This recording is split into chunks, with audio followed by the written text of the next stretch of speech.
దేవుని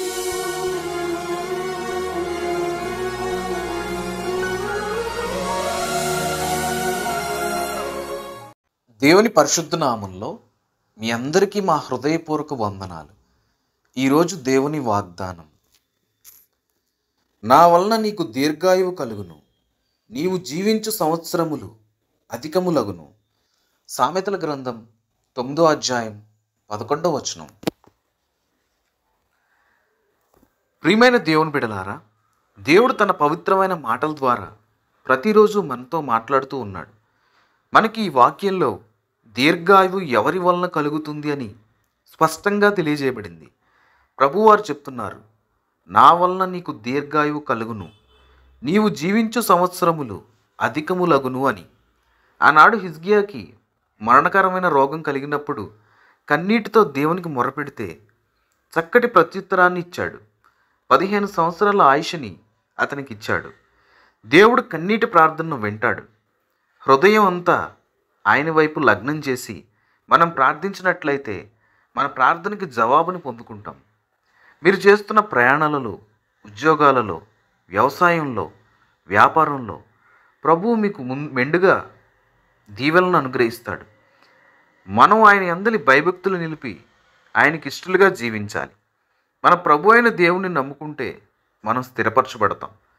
2వ దినవృత్తాంతములు 20వ అధ్యాయం 20వ వచనంలో ఈ విధంగా ఉంది, మీ దేవుడైన యెహోవాను నమ్ముకొనుడి, అప్పుడు మీరు స్థిరపరచబడుదురు అని ఉంది.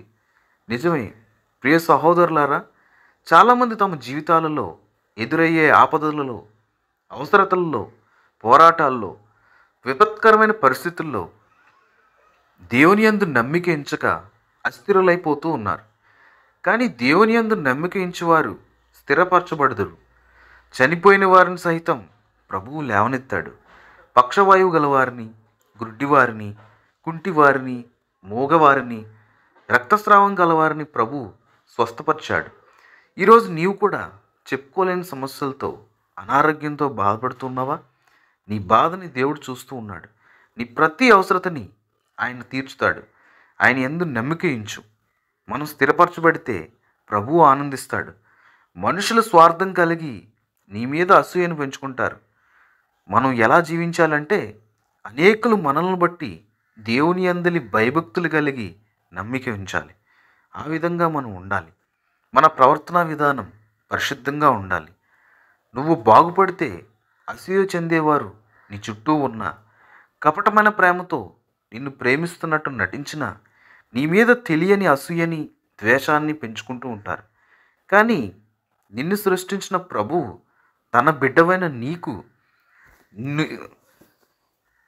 అన్ని విధాల సహాయం చేయాలని చూస్తాడు. తన బిడ్డవైన నీవు అభివృద్ధి చెందాలి, ఆశీర్వదింపబడాలి అని చూస్తారు. ఎందుకంటే నీ మీద ఆయనకున్న వెలకట్టలేని ప్రేమ. అటువంటి ప్రేమని అనుగ్రహించే దేవుణ్ణి పొందుకున్నందుకు మనందరం ధన్యులం. ప్రార్థన చేసుకుందాం. అందరూ కూడా ప్రార్థనలో ఏకీభవించండి. మమ్మల్ని మిక్కిలిగా ప్రేమించిన మా ప్రియ పరలోకపు తండ్రి, మీ ఘనమైన నామానికి వేలాది వందనాలు, స్తుతులు, స్తోత్రములు చెల్లించుకుంటున్నాం ప్రభువా. మీ వాక్యం ద్వారా ప్రతిరోజు మాతో మాట్లాడుతున్నారు. మాలో ఉన్న భయాన్ని తొలగించి ధైర్యాన్ని అనుగ్రహిస్తున్నారు ప్రభువా. మీరు మాకు దేవుడైనందుకు మేము ధన్యులు ఉన్నాయన. మీ కృపా కనికరాలు, సమాధానం మా అందరికీ దయచేయండి తండ్రి. ఎంతమంది ప్రభువా అనారోగ్య సమస్యలతో చేత బాధపడుతూ ఉన్నారు తండ్రి.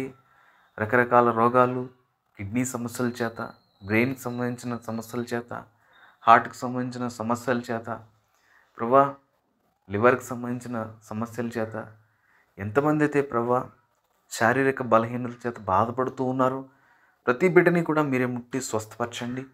వారికున్న శారీరక బలహీనతల నుంచి విడుదల అనుగ్రహించండి.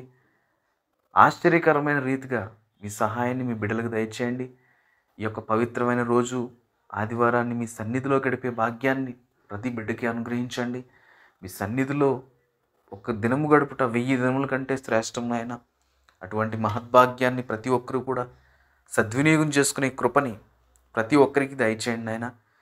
మీ మెండైన ఆశీర్వాదాలు అనుగ్రహించమని, ఈ యొక్క శారీరక బలహీనతల నుంచి ఈ ప్రార్థనలో ఏకీభవిస్తున్న ప్రతి ఒక్కరిని కూడా ఎవరికైతే బలహీనతలు ఉన్నాయో ఆ బలహీనతల నుంచి విడుదల అనుగ్రహించమని, మీ ప్రేమ, సమాధానం, నెమ్మది మా అందరికీ అనుగ్రహించమని, మా ప్రార్థనలో మాలో తప్పులుంటే క్షమించి మా ప్రార్థనకి ప్రతిఫలాన్ని దయచేయమని తండ్రి, కుమార, పరిశుద్ధాత్మ నామమున మిక్కిలి వినయంగా ప్రార్థించి అడుగు వాటి నెలను మనస్ఫూర్తిగా పొందుకుని ఉన్నామని నమ్మి విశ్వసిస్తున్నాను పరమ తండ్రి. ఆమెన్. దేవుడు తన పరిశుద్ధ వాక్యాన్ని దీవించి ఆశీర్వదించునుగాక. ఆమెన్.